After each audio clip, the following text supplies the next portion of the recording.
Look up any list of the worst NFL draft busts of all time, and without a doubt, you will see JaMarcus Russell at the top of that list. Russell was one of the most hyped up prospects coming out of the NFL draft, but had one of the worst careers of all time, especially considering that he was a number 1 overall pick. In this video, I will be diving deep into exactly what went wrong for JaMarcus Russell. What's going on there, guys? Darren here from 610 Football. Make sure you hit that subscribe button for some of the best football content out on YouTube. JaMarcus Russell was one of the worst quarterbacks in NFL history.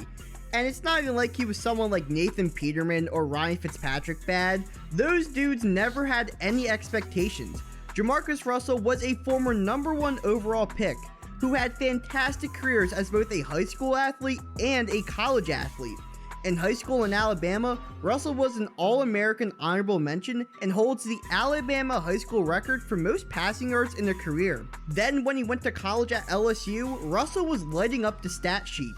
His best season was his senior year, when he threw for 28 touchdowns with only 9 picks, while also completing 67% of his passes. And not only was he filling up stat sheets, but scouts and GMs loved him as a prospect also. Let me read you this one scouting report of him before the 2007 NFL Draft. The most physically talented quarterback since John Elway. An arm so strong, he makes Brett Favre look like Danny Werfel. A good runner and is able to hit any receiver on the move. So when you draw comparisons to guys like John Elway and Brett Favre, how do you end up becoming one of the worst quarterbacks in the league's history? Well, further down the scouting report, you will find that Russell had more red flags than your last ex. Firstly, he was hardly able to hold on to his starting quarterback job at LSU. Going into his 3rd season, he was in a feisty quarterback battle with Matt Flynn and Ryan Parallel. He ended up winning the job and having his best year after that, but the fact that he wasn't even the number 1 guy going into the season should have been a worry for NFL teams. The dude also had major on-field issues. The report went on to describe his decision-making as atrocious, stating that he constantly threw balls into double or triple coverage, but got away with it due to the fact that every once in a while, those throws would be spectacular. He also had a tendency to just throw balls up when he was confused, but since his receivers at LSU were too great at winning 50-50 balls, this problem sort of got swept under the rug. The offense that Russell ran at LSU was also a fairly simple one and was nowhere near as complex as an NFL offense. Now, Russell didn't really need a complex offense due to the pure talent that his receiving weapons possessed, but they also took out the complexity since it confused Russell so much. Russell was essentially a combination of Josh Allen's talent with like Jared Goff's football IQ. So how did Russell trick so many teams into thinking that he was this great quarterback? Well, he really only needed to trick one team, and that was the Raiders. Now, a lot of other GMs did like Russell due to his combination of size and strength, but there was also a lot of other GMs that were not a fan of him at all. Former Lions general manager Matt Millen had to kick Russell out of a pre-draft meeting after the QB could not stay focused during it. He was reportedly looking at a clock the whole time as opposed to Millen. After that fiasco, Millen, who was a former linebacker with the Raiders under Al Davis, warned him not to take Russell. In fact, Davis's own coach, Lane Kiffin, had opposed to drafting Russell with the number 1 overall pick. He instead wanted to get Calvin Johnson, who ended up becoming one of the best wide receivers in NFL history. But Davis ignored all of that and still drafted Russell number 1 overall. But after that, it went downhill for both the Raiders and Russell. Firstly, his contract holdout before he had ever even played in an NFL game.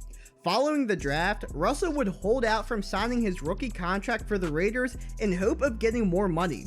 The holdout went all the way through week 1 of the 2007 season. The two sides eventually came to an agreement where Russell would get a $68 million deal over 6 years. Now, for those who may be a little confused, this was a time when rookie contracts were actually negotiable. But even after signing the massive deal, Russell was not even the starter for that season. Lane Kiffin said that this was him due to missing all of training camp, but they also didn't want to repeat the same mistake that the Texans made with David Carr, and instead bring Russell along slowly.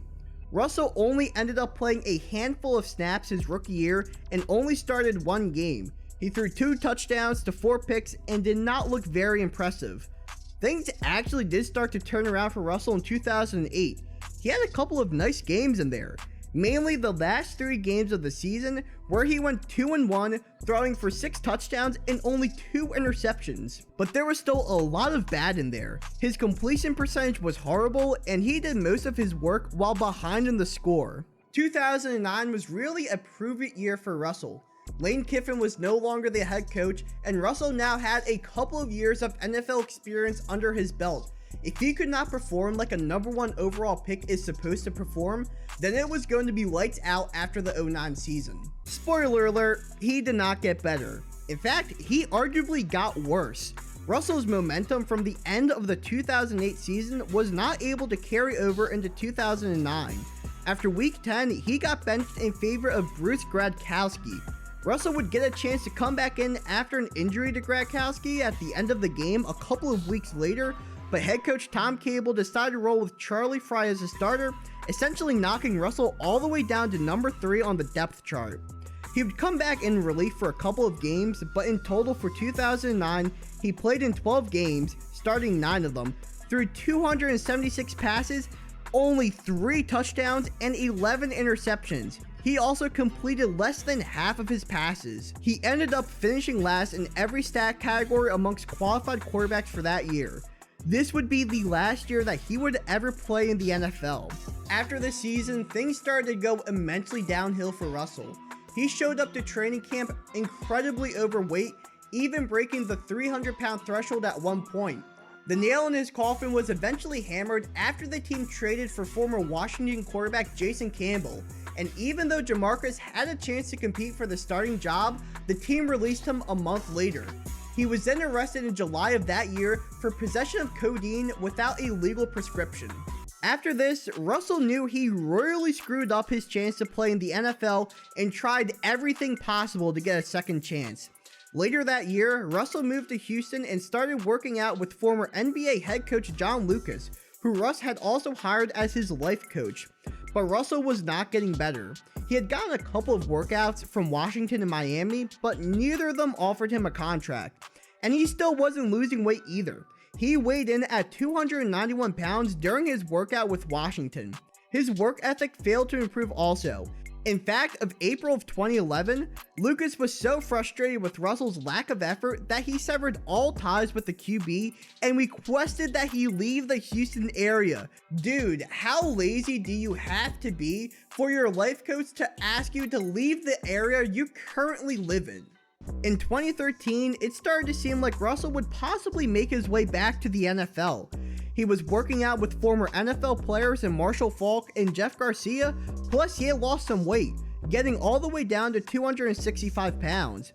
He ended up trying for the Bears and had a solid workout according to reports, but he, along with the other 2 QBs that tried out, was denied a roster spot at the time.